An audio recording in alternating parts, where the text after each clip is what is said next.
All right, guys, it's going to take me a few minutes to find him. Hang on.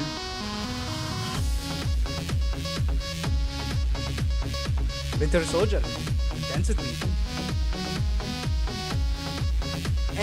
Jelanye, hey! In the freight train, longing. Guys, I think I found him. Guys? No. Come on. Jets. You guys, come on.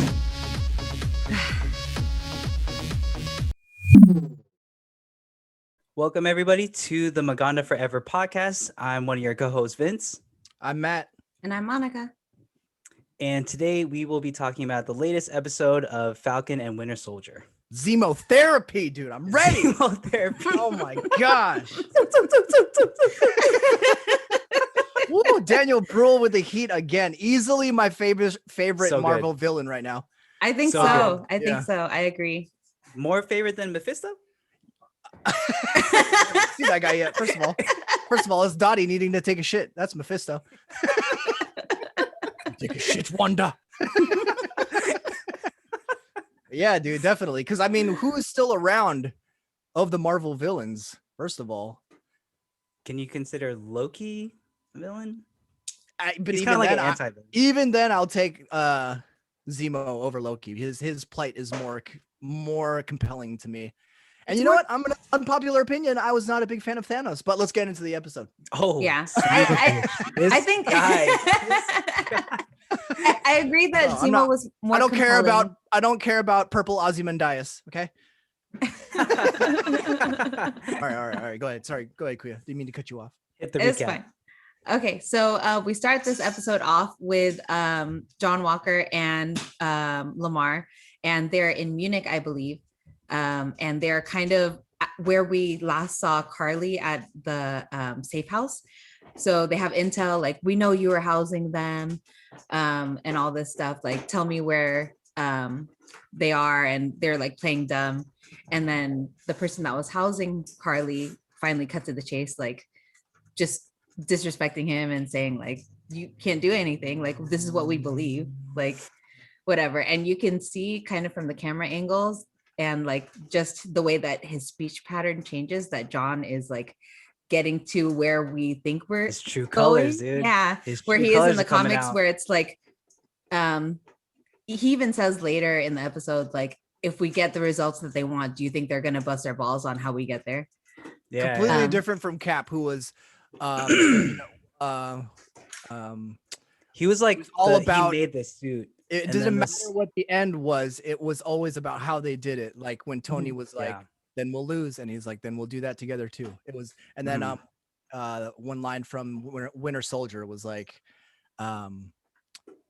Nick Fury was like, we're gonna eliminate a lot of threats, and Cap was like, anytime someone tries to start a war ahead of time, or so, I can't remember. He was talking to Tony. Yeah.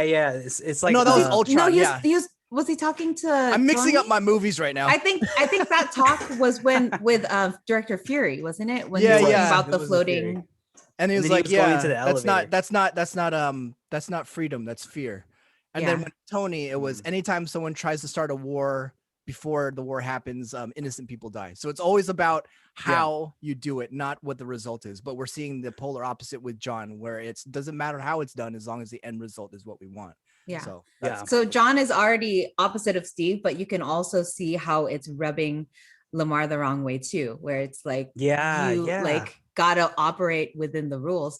And I wonder Yeah. if it's also that parting shot from Sam where it's like, you guys have a lot of red tape, where it's like, we'll get the job done. So I wonder if that is also like rubbing up against like the whole thing of like, do you know who I am? Like, he actually Yeah. said that, and he was Dude, like, yeah, dude, we don't That care. was crazy, dude. That He was was. yelling at him. He was like, "Where's the trigger?" And then yeah, so that was crazy because his true colors are slowly unraveling. Like he you can definitely see the is- entitlement now. Yeah. entitlement. Yeah, In the That's what I first ju- in the that's what I first got. couple episodes, it wasn't apparent. It was still kind of, he was playing up the humble, and I thought he Mhm. really was humble. But now we're starting to see that maybe that was just an act, and he really is this entitled, like, because you could tell he's like, even the way he speaks, his Mhm. tenor, like the Yeah, cadence of his yeah. speech, he's trying to put on a Captain America tone, like, all right, Mhm. well, we know they were here, like, and then when he Yeah, spits in yeah, his that's face, true. do you know who I am? It's like he's wearing the suit and expecting the reputation that comes with it instead of putting in that work and earning it like Steve did. Yeah. Yeah. And the pressure's getting to him because he's not getting the results. Like Yeah. he's failing his mission so far. So you see him basically folding under pressure and trying to do whatever he can so that he can produce the results. And Mhm. if that He's definitely results in compromising him already. getting Yeah. Yeah. like if that results in him trying to get the serum or something like that. So Yeah. like you can see him slowly unraveling. Yeah, because I mean, Oof. along with like Yeah. what Sam said about the red tape, like he does have superiors to report to, and the fact that he has no Mhm. leads or anything like that about Carly and like what their motive is, other than like trying to change the world back. Like they don't really know how they're doing it, and even Lamar says like she's stealing medicine and like helping people who were kind of left on the wayside when people came back from the blip. Like that's going to endear her to a lot of people. So like we're not going to make friends trying to chase down this person that is helping them. And he's just like, no, we need to get her. Like it doesn't matter who she's helping. Like, yeah, it's crazy. So at the I end of think that, what you predicted in our last podcast when you were saying you know, in the comics, Battlestar sides with Captain or Steve Rogers over Mhm. John Walker. We're already starting to see like Lamar's moral compass come into play, even when John Walker is so ready to compromise just to get the job done. So Mhm. Yeah. we may see that. We may see him going to Bucky and Sam, be like, yo, this guy is already too far gone. He's over off the edge. rails. Yeah. Yeah. Off the rails, yeah. Yeah. I feel like if there weren't other soldiers in the room when he was confronting that guy, when the person spit in his face, that guy would have been dead. Mm. Like he would have been taken out. The disrespect Yeah. and that weak ass push. I was expecting something a little more powerful. He really just like moved him like it was a tango. Let me lead. Stupid. He's about to start battle rapping. Yo, don't you know I'm Captain America? I will bury you. Easy. And then Lamar just like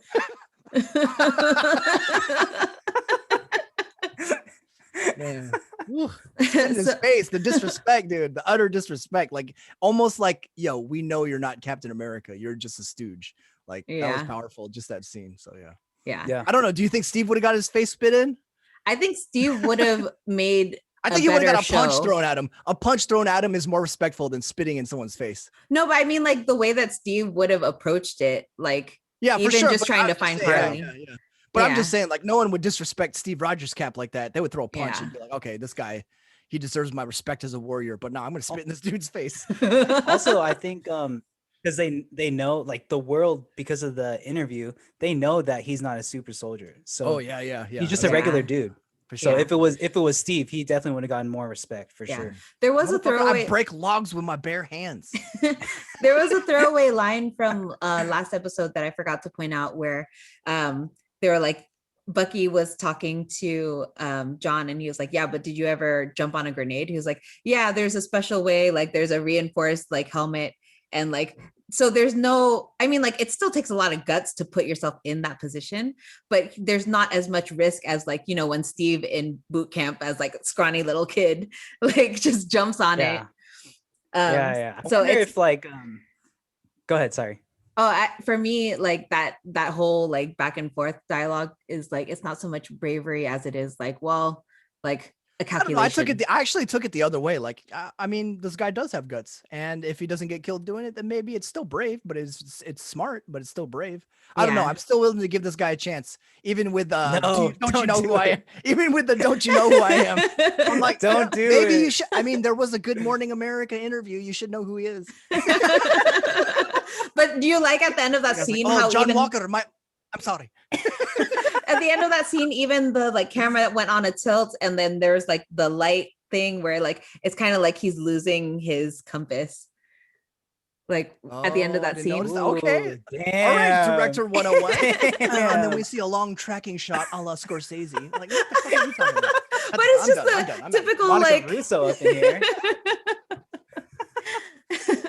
anyway, at the end of that scene, you kind of are led to assume, and we find out later in the episode, they reach the same conclusion that Sam and Bucky came to in the last episode, where we have no other leads. Let's go see Zemo. And then it cuts to Finding Zemo. It cuts to Sam and Bucky where we last left them off, where they are already at the Berlin prison that's holding Zemo. And as soon as this scene happened, I already called how it was going to open, because to like a good point, Bucky was like, you're an Avenger. Like, he hates Avengers. They killed his family. Like, at least even though he controlled me, I was also used as a pawn. Like, he has a code. Yeah. He has a bad guy code. Vince called it. He said Zemo's going to work with him because he really didn't want super people in it. So he was going to cooperate. Damn. Yeah. That was so good. The foresight and the foreskin. the turtleneck.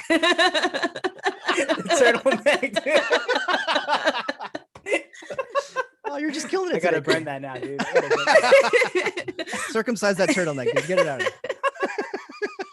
But I kind of I'm glad that they did it this way, because that's totally how I thought they were going to do it, where Sam agrees to let Bucky go in alone, and Zemo starts saying the words, and I was like, I knew he was going to say the words. So good. And I was like, I wonder if he knows that he was deprogrammed. And then even when Bucky said, like, that's not me anymore, he was like, I know, I just wanted to see how the new you would react. So that's why he's my favorite Marvel villain. He's so good. So it's not even that he thought that he could control him. He was still trying to see, like, ooh, I wonder how much is still in you. He's just messing with his mind. Like, he's so good at manipulating, dude. Yeah. Like, just little phrases like that. And then Bucky was like, oh, thank God he stopped before freight car. He's like, Jalan A? No? Oh, he stopped at Zernatz. Okay.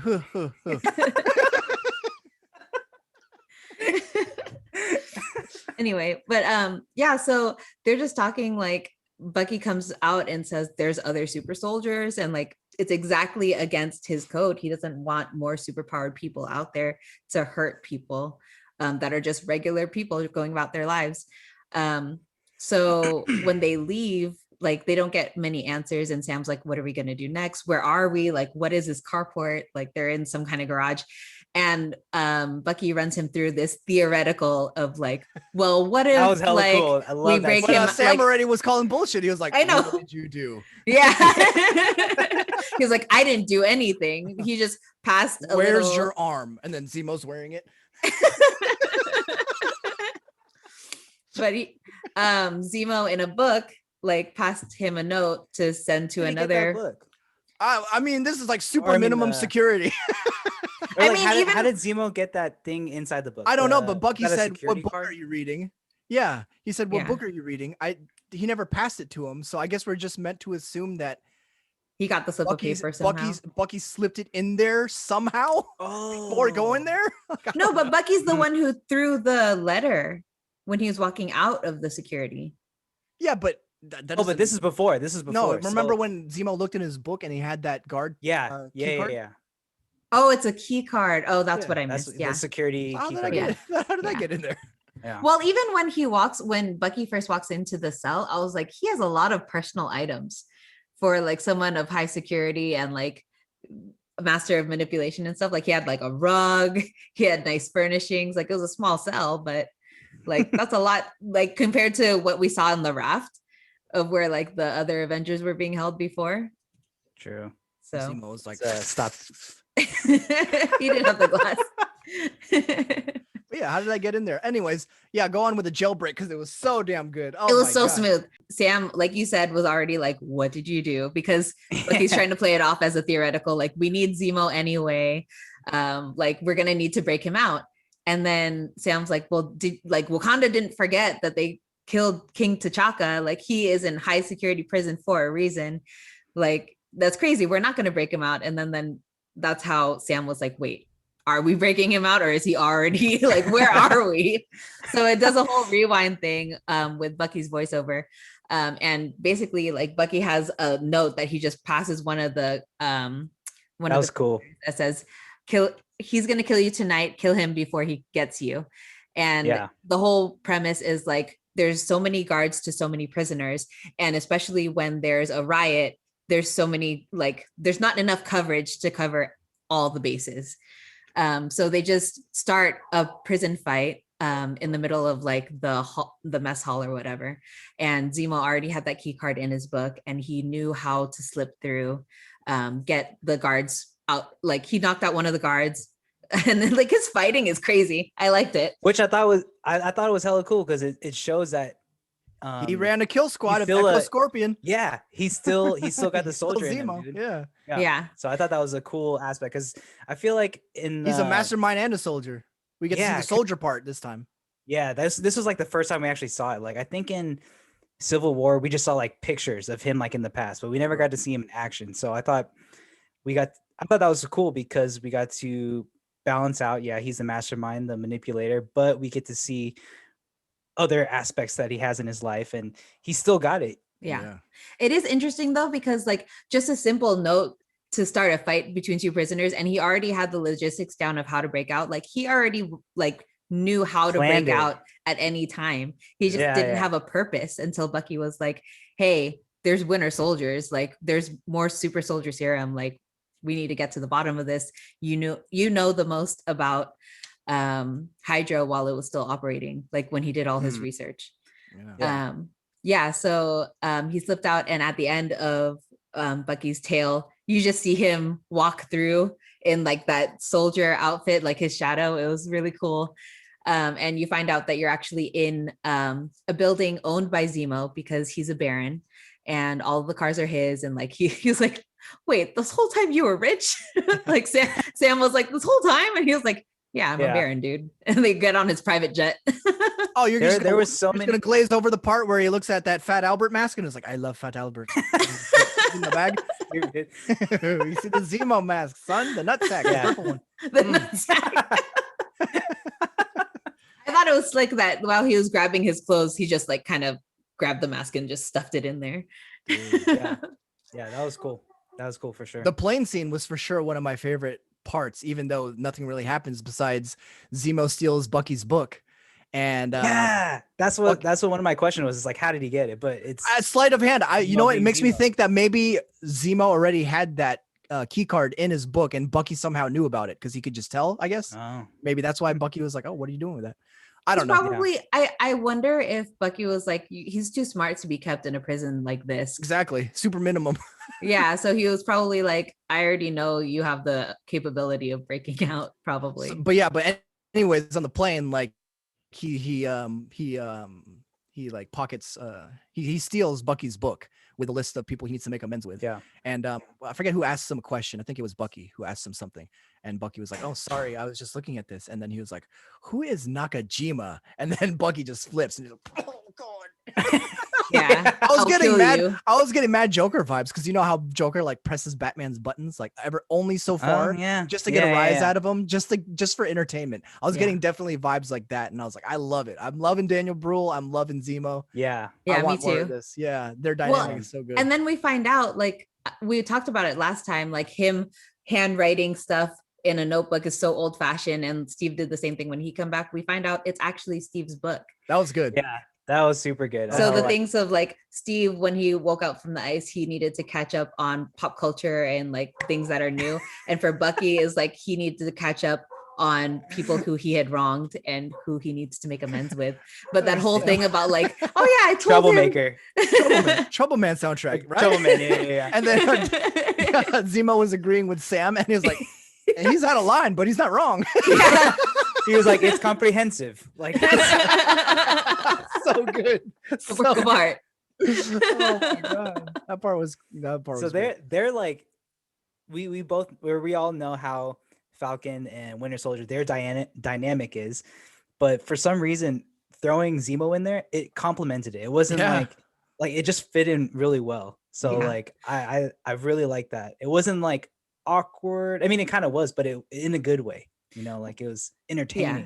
And to Matt's point, saying like Zemo therapy, like where the therapist is very direct and like talking to them like soldiers, like you need to sort your shit out because you're not in a good place and I've been there before. For Zemo, he's just like like picking the threads apart to try to like get at Yeah. them, but it's actually kind of working as therapy where it's like, Steve was an icon and like Red Skull was also an icon, and like people shouldn't be right. icons because they go to war for the wrong reasons. And it's That's- kind of like I what you're love saying that, for Steve, where like that Steve, scene. yeah, That's great, yeah. Steve made a 'Cause point when they're to, icons, you overlook that they have flaws. yeah, and So, Steve yeah, made that a was point a to great like, speech. at every, just the way that he operated was that at every step he wanted to be ethical. But people who are wearing the suit now, the ends justify the means. So yeah. There's a lot of Easter eggs and callbacks to movies and stuff. Like I feel like in this episode alone, there was a lot. Like he talked about there's a Well, the fact that they're going to Steve's Madripoor book. itself, Madripoor Yeah, plays heavily in Wolverine's story. yeah, that's what one of my questions was is Yeah. do you think that's gonna be some type of tie-in to the X-Men? I'm telling. I mean, dude, that's what I was wondering. there are no accidents in the MCU, dude. Everything's for a reason. Kevin Feige works in mysterious ways. I'm sure we're going to see Madripoor again when they Yeah. introduce Wolverine. Well, that's what I Yeah. was wondering about, because the whole trying to recreate the super soldier serum, isn't that a large part of Weapon X? Yeah. Like Yeah, he all was that the 10th one. experimentation on him. So And again, yeah. it's just a smart way to fold in the Weapon X into this universe, like have it a part of the super soldier program. So Mhm. Yeah. Yeah. So we find out that Zemo has a lead, like he knows where to go. So as we said before, they end up going to Madripoor, which is the first time in the MCU that they bring it up. And then you have to start at the low level. This is a mid-level, what's it called? Mid-level fence called Selby. Yeah, Selby, which is a character from the comics. I don't see, look, they going deep with the characters. Damn, I thought that was a throwaway. They're using everyone they can get their hands on. It's crazy. But the scene when it's Bucky, Falcon, and Winter Soldier, and they're walking on the bridge, like that scene was hella funny because they're all like dressed up, and then why am I the only one who looks like a pimp? That was hella funny. Only an American would think a well-dressed black man would be a pimp. It does look like me. Oh, fashion forward. He said fashion forward, not well-dressed. I think I don't really know that much about Sam in the comics, but from what I heard, he was first kind of depicted as not so much a pimp, but like he kind of had that persona before he became kind of like a Luke Cage-ish, like Jive Turkey. Yeah. They were created around the blaxploitation era. Yeah. So it wouldn't surprise me. Yeah. And then also the alias that Zemo gave Sam, Smiling Tiger. Smiling Tiger. That's an actual villain from. It's not like a. I'm sure it's obscure. A prominent villain, but it's a villain that's like featured like in Madripoor. Like I think that's about it. It's just in Madripoor. Nice. Just all of the dialogue is so on point, the way that Zemo speaks, and it's like it's very artistic, but it also gets to the point where it's like we're going to Madripoor and you have to pretend to be someone who you claim is no longer there. So that was Bucky has to pretend tell to be me the why Winter I Soldier. thought when he said that, I thought it was, this is too easy. What if they have him pretend to be Steve? I don't know why I thought that. Like, what if he was Cap? I was hoping for the fan service, but no, he's Bucky. No, he just ripped another jacket. It was so, the way it was worded was so like cryptic. Like you have to pretend to be someone who's no longer exists. Well, because even his whole amends thing, like his last line, the number 3 is like, my name is James Buchanan Barnes. I'm no longer the Winter Soldier. So but yeah, Smiling Tiger. I like how Sam's just like, dude, when he drank that shot, I was dying because he was like, he's like, yeah. It like took him a while. They go into Selby's dance club or something, nightclub. But just walking through the streets of Madripoor, you see like, they even say on the plane that it's a bunch of pirates and just a lot of criminals. So there's no real law there except for the power broker apparently. And the nightclub that they go into is owned by Selby, and they keep asking to speak to her. And you see at the bar a lot of people know who they are already, and even I think Zemo addresses Bucky as the Winter Soldier in German. They're like, is that the Winter Soldier? Like they're all like everyone is hyper aware because they're all criminals. And you see someone just cover their hood, and I thought that it was someone to tell Selby like as a spy or something, just to notify her or whatever. But we find out who that is later. And while they're waiting at the bar, Sam has to pretend to be Smiling Tiger and have his favorite, which is a butchered snake guts put into a shot or something. And then some other cool callbacks too. Before they went into the bar, that bar is in the comics too. It's called the Princess Bar. Oh yeah. And the Princess Bar is a common place that Wolverine goes to when he's in Madripoor. So I thought that was a cool callback. Nice. And Nice. I don't know if you caught it, but the song, did it sound Tagalog to you?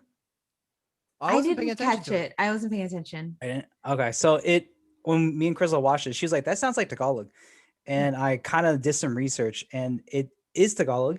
It's by a rapper named where'd it go? It's by a rapper named Shanty Dope.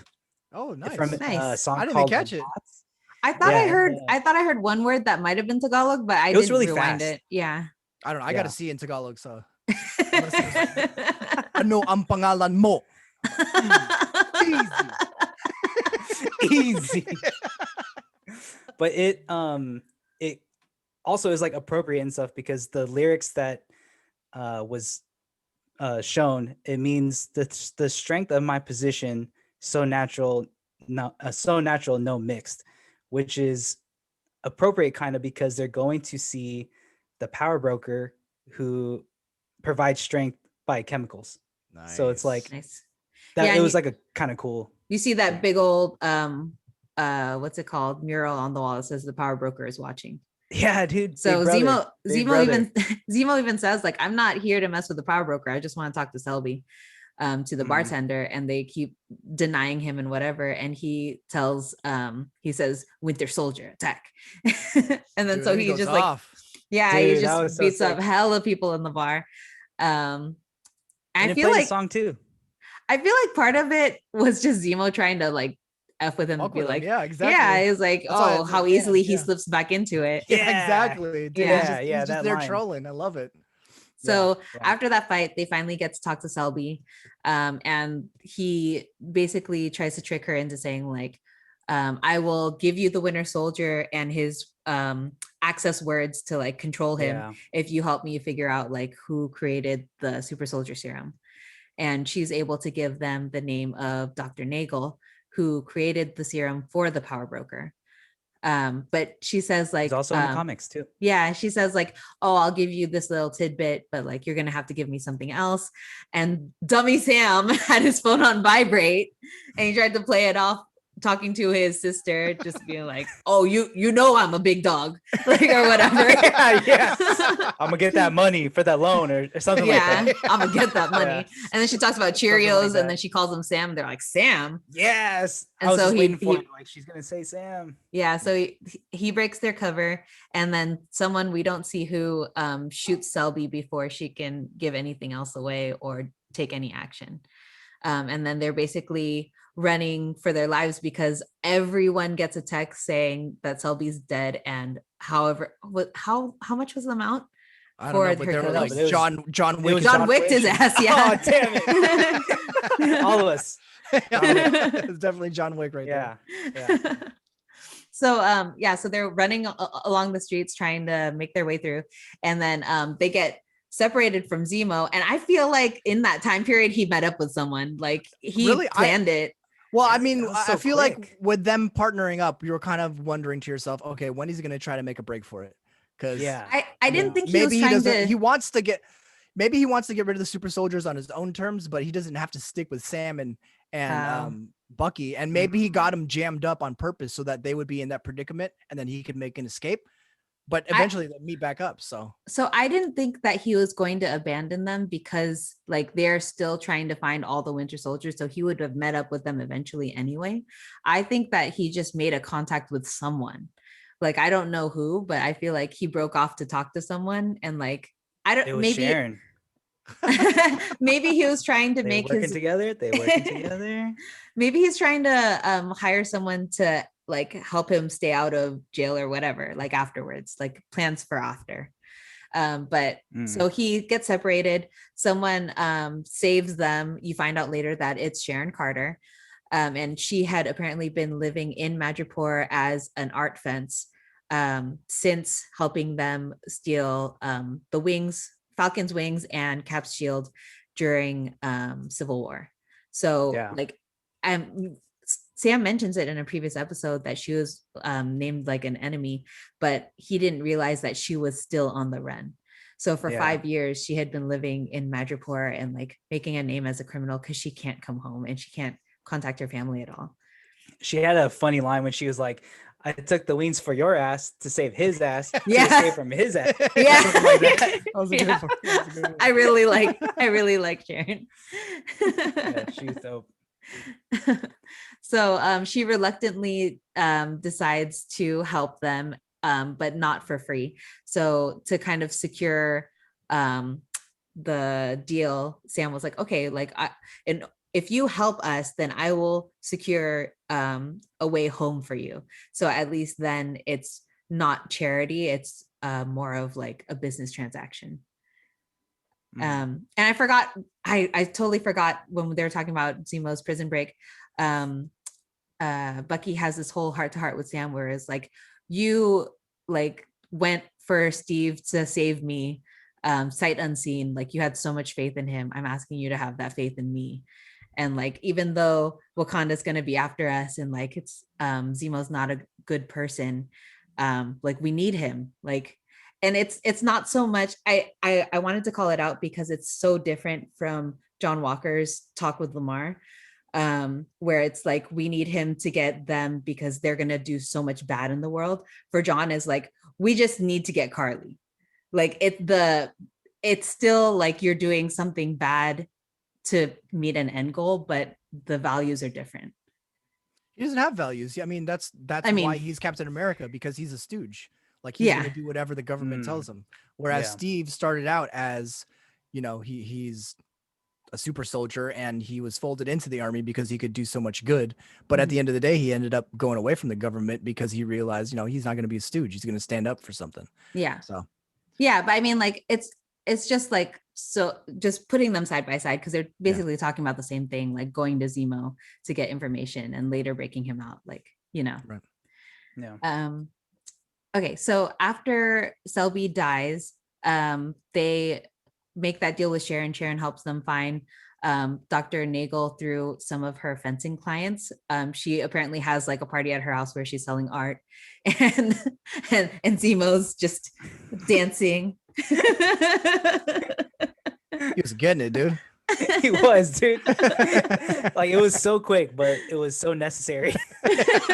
You see Falcon and like you see Sam and you see Bucky and they're like scoping out the place, trying to find information themselves. And Zemo's like looking at the art and dancing and enjoying the party. Like, so eventually they make their way to Lithuania, where it's like a crate, like supply depot. I think it's, oh no, Lithuania was with Carly. So I think they're still in Madripoor at this point. No, Carly was, hey, I got false hyped when they said, because it was Latvia, and I got hyped thinking it was Latveria. I always get those mixed up. I always get those mixed up. I don't know which one's real. I don't know. If I ever fly to Latvia, I'm gonna be looking for Doom out there. I'm like, no. It always happens. So there's it's like every time I'm in Pennsylvania, I think Dracula's there. So stupid.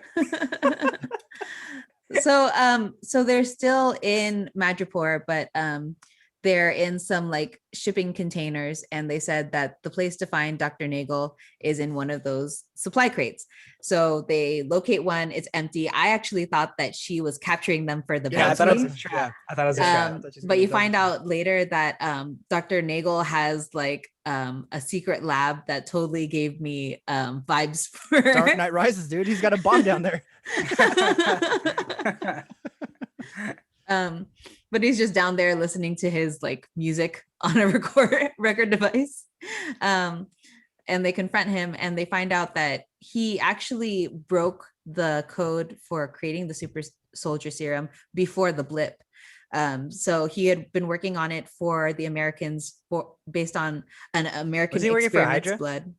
It was for Hydra. It was for Hydra. I thought it was Hydra, and then he got picked up by the Americans. Yeah. Oh yeah, that's so right. CIA, right? Yeah. CIA, they picked him up. Yeah. So Yeah. he was with Hydra first. Yeah. Okay. He was with Hydra first. Hydra fell, and then the CIA picked him up and funded his research with American blood. And you find out where it came Isaiah from. Bradley. Yeah. Which is, oh my God, Sam looks Yeah. so pissed, and I was Yeah. too. Sam and Bucky, they just lock eyes, and they both kind of have that like. It's Yep, heartbreaking. it was Isaiah. Yeah. Yeah. So he actually had figured out how to create the serum before the blip, and then he got blipped. And then he came back, and like 5 years, of course, the program disappeared because like there's no interest in it.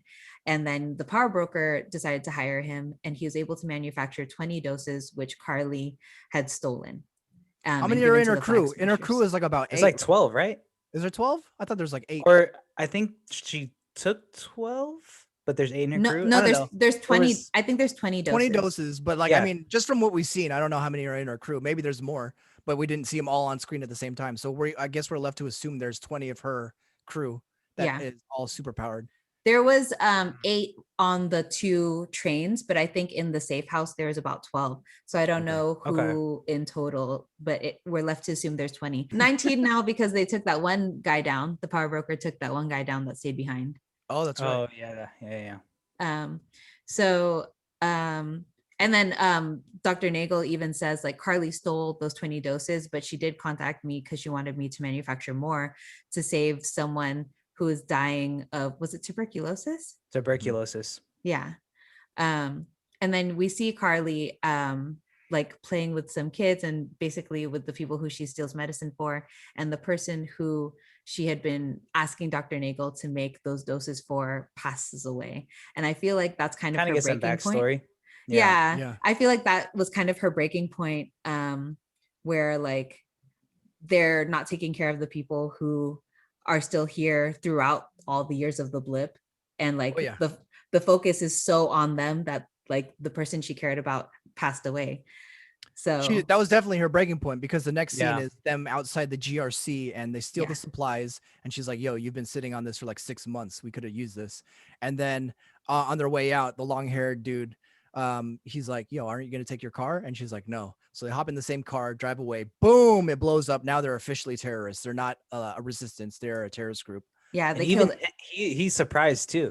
Yeah. He's And like, she there were said- innocent people in there. Yeah, she said the only currency that they understand is lives, basically. Like all of the soldiers, everyone that was policing that GRC supply depot, like they were all locked in there. None of them were taken out. So she just killed all of them.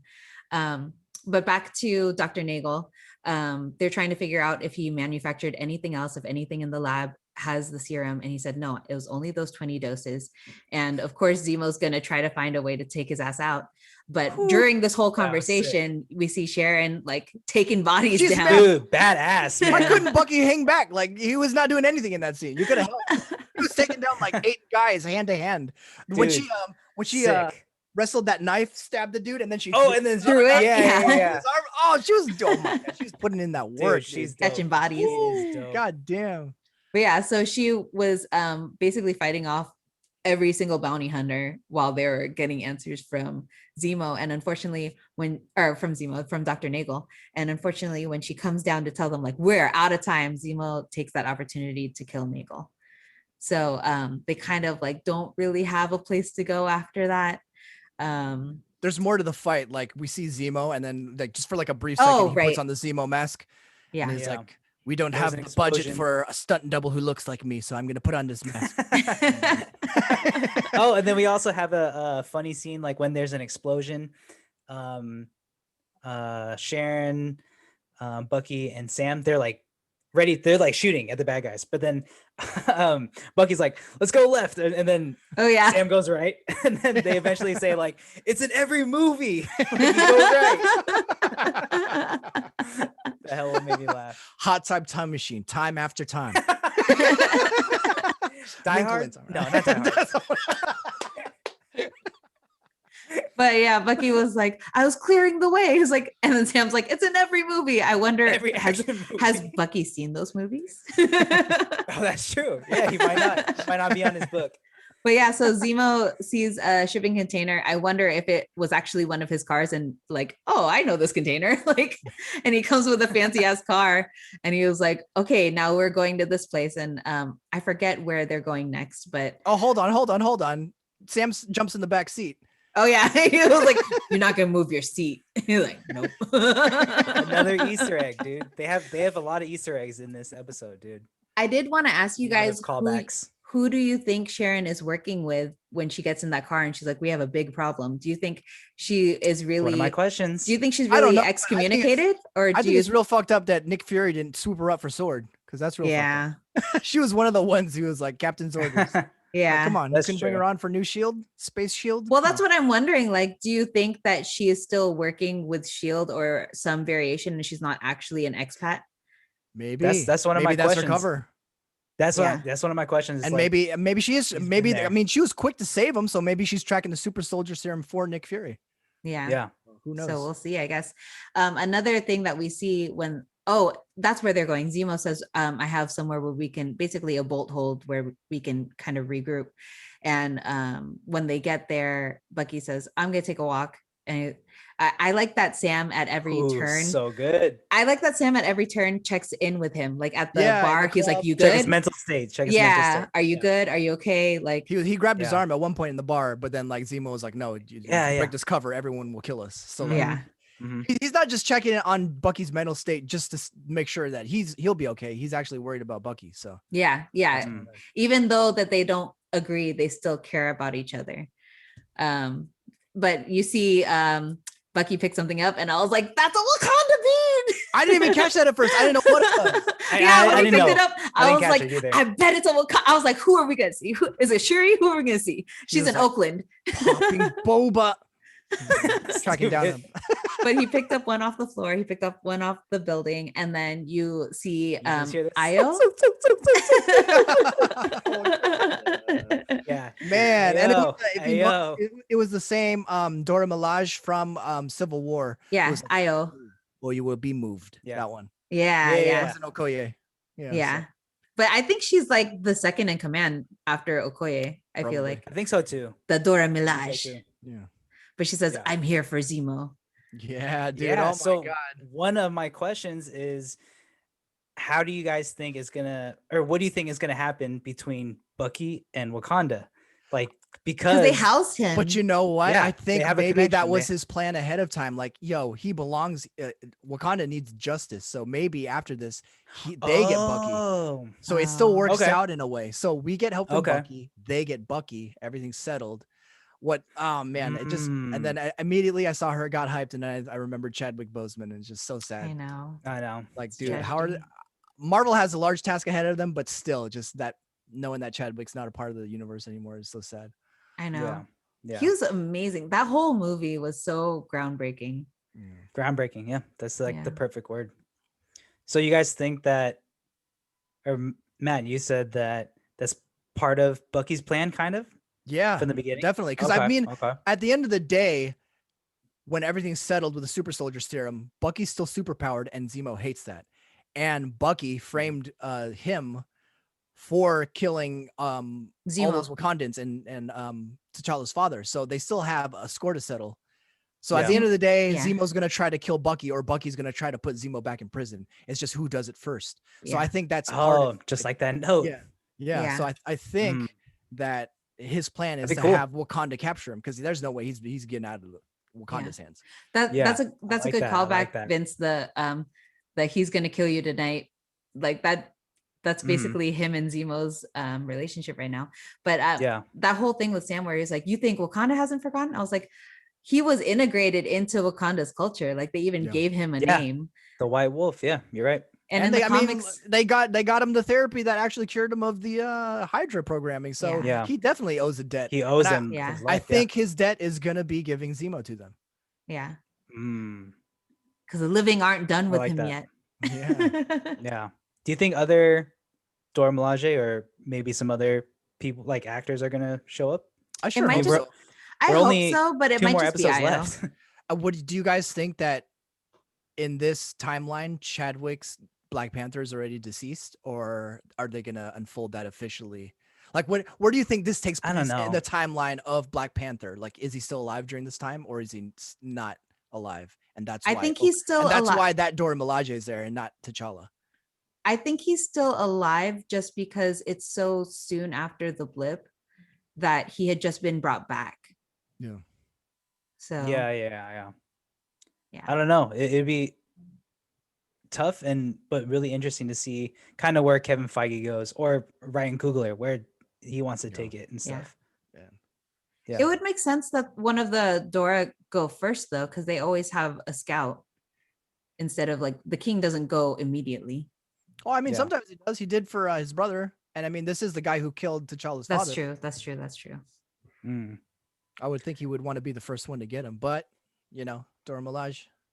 We'll I see. wonder if they're giving Bucky the benefit of the doubt, where it's like you had to have had a good reason to break him out because you know what he means to us. I feel like the Wakandans are overjoyed at this. I feel like they're not even mad at Bucky because they're like, yo, this is our chance to get him. Like, this is our Yeah. chance to swoop him up for our justice. So Mm. I don't think they're necessarily mad at Bucky for breaking him out. I Maybe do- because He's he could have helping gotten them. away, but yeah, maybe they were initially mad because they heard he broke out and they assumed he was loose. But Mm. I mean, now that they have him in sight, maybe it's not such a bad thing. They actually get to leave with him. I do wonder if, like, you know, how he had the key card, he had the route already memorized, like how to break out, but not the motivation. Like, because he knew Wakanda was just gonna go after him if he breaks out. There's nowhere he can hide from them. So that's my thought process of like why Zemo didn't just piece it out. One of my other questions, going back to what you said about Latveria, basically at the end scene, Zemo, he says like after Sokovia, all the other countries kind of, what do you say? Like they kind of took all the stuff, or they Yeah. conquered It doesn't Sokovia, or- exist anymore. They like wiped it Yeah. off. I forgot the map. phrase he used. Yeah. Like before the rubble Yeah. cleared, they like cleared. Yeah, they cleared the erased it from the map. So yeah. Yeah. So think that my Latveria question is was, one of them? do you think so? That's what I wrote down. I hope we so. get to see Doom. Oh my gosh, yeah. Yeah, way because they're also going, the yeah. with in Ultron there was all that vibranium and stuff too. So if it went to Latveria, Doctor Doom could have gotten some, or like he could use that to make his own armor, or That'd who be knows sick. what he could have done. Again, I'd been wanting to see Doom since I thought that was the castle in WandaVision. Maybe So it hopeful, was. so hopeful. We haven't. There's been no confirmation. It better be Marvel versus Capcom 3 Doom though, with the air juggles, infinite combos. That's the Doom we better get. Dumb. Who do you guys So- think the power broker is? So in the comics, his real name is Curtis Jackson, and I want it to be 50 Cent. 50 Cent? Yeah, I'm a hustle, giving powers to people. It goes 50 Cent. That would be just full circle, dude. Yup, Curtis Jackson. Dude, he has the serum. He's like, go.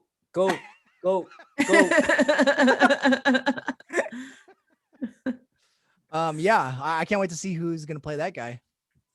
Who do you There's, think's gonna get to him first? Because that's technically how Lamar and John get their powers, is from the power broker. I honestly think that Lamar's not gonna get it. I feel like John's gonna get it. It's gonna flip him. It's gonna like really mess with his mind, and then that's when Lamar goes to Bucky and Falcon. That's what I'm guessing. But yeah, He's gonna be yeah. like, next time. I think you know what? I think John is gonna find him. I think somehow John's gonna find him first, and he's gonna get some serum somehow. I think I feel like that's what am I trying to say? that is supposed to happen, because how else is he going to get that serum anyway? Unless he gets it from Carly somehow, or like one of their maybe, yeah. Actually, Part of me feels like because the Sam and Bucky are trying to find the power broker, and John is trying to find Carly. So I kind of feel like it's gonna flip. Like Bucky's gonna find Carly first, and then John's gonna find the power broker first. Did you guys get the? So there were some theories, but I also kind of interpreted this. But Sharon, she pretty much has changed, right? And it, to me, it kind of seemed like she gave off like maybe she was the power broker. What do you guys think about that? Oh, that would be a sick twist if she was the one doing it. Crazy. If she like completely turned cynical, because I remember her Yeah. speech with them two was like, you know what, this whole hero thing is bullshit, right? Hypocrisy. Yeah, it's hypocrisy. Like, so maybe she's super cynical. If she turned out to be the power broker, that would be sick. Maybe she's the one who killed Selby. That would make a lot of sense because she did duck out of the bar, and she was like, she had a scope to take out that one person that was tailing them. Yeah. So she could have scoped Selby. So there's a lot of things where like it was kind of convenient for Sharon to be there, right? And then also in the comics, she kind of was a bad guy in a way. She was brainwashed, and she actually killed Cap in the comics. Oh, that's right. That's right. Yeah, I remember. Yeah. that. So one of the theories I saw online was like maybe she's been brainwashed somehow. I don't know. But the way I read it is kinda- she all the thanks and praise she got for helping Cap. She turned cynical because like, oh, this is what I get for trying to help my country. I'm gonna go the other way with it. I'm gonna start profiting off of it. So that's how I read it. But yeah, that would be crazy if she got brainwashed somehow. Because even Sam was saying like, this isn't you. Like, oh, I bet she's selling fakes, and they're like, no, these are real. Like she's selling real artwork on the black market. She's like, I had to make a living, because he was like, yeah, but like we were on the run too. He was like, were is the main term. Like I am still on the run, basically. Like Sam was able to come home, and he like worked on contract with the government, and she like her voice kind of broke when she was like, I can't even talk to my family. So she's like, you see that in the glass back there? That is the original printing of Dr. Seuss's Wacky Wednesday. All right, that's the original. She has a really nice house for being just an art fence, though, in Madripoor for 5 years. Like, what if she really is the power broker? Let's walk it in my pocket back there. All right. Stupid. But yeah, so with the theory with her kind of being the power broker, no one really knows what the power broker or who the power broker is, right? And then they definitely have not shown him on purpose, or her. Yeah. So and Zemo says like, I only know him by reputation, but then the whole power broker is watching, kind of like Big Brother is watching.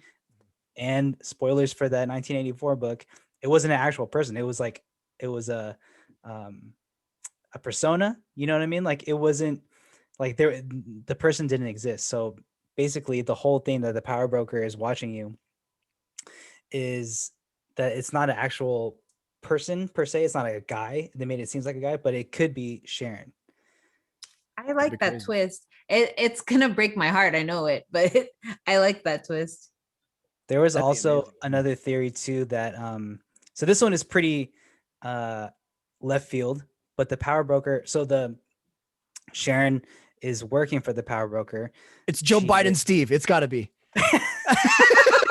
How did you know, dude? Damn it. I'm lonely. I want someone else to be old and super powered with me.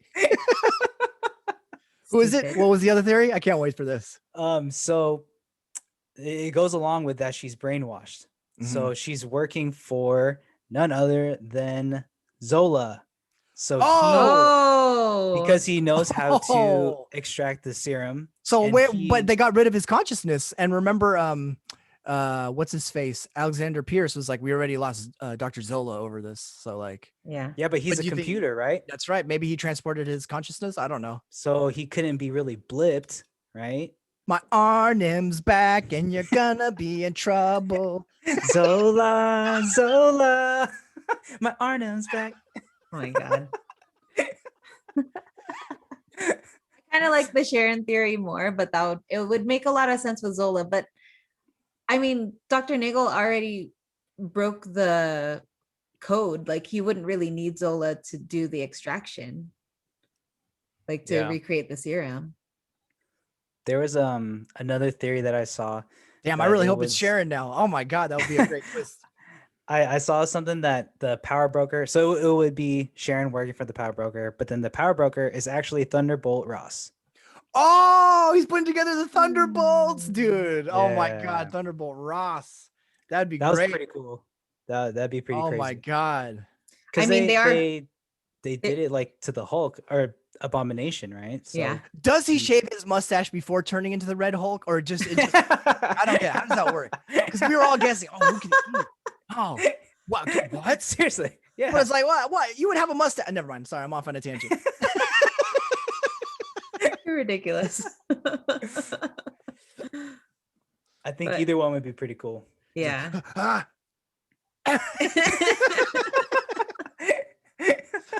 Man, you wouldn't like me when I'm shaving.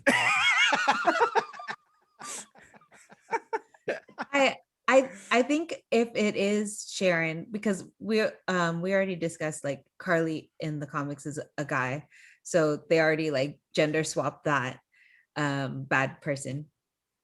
But it'd be interesting because Carly's whole thing is like people who lived throughout the 5 years of the blip are now left to fend for themselves while they're so busy taking care of people who just got back, and like our suffering was for nothing.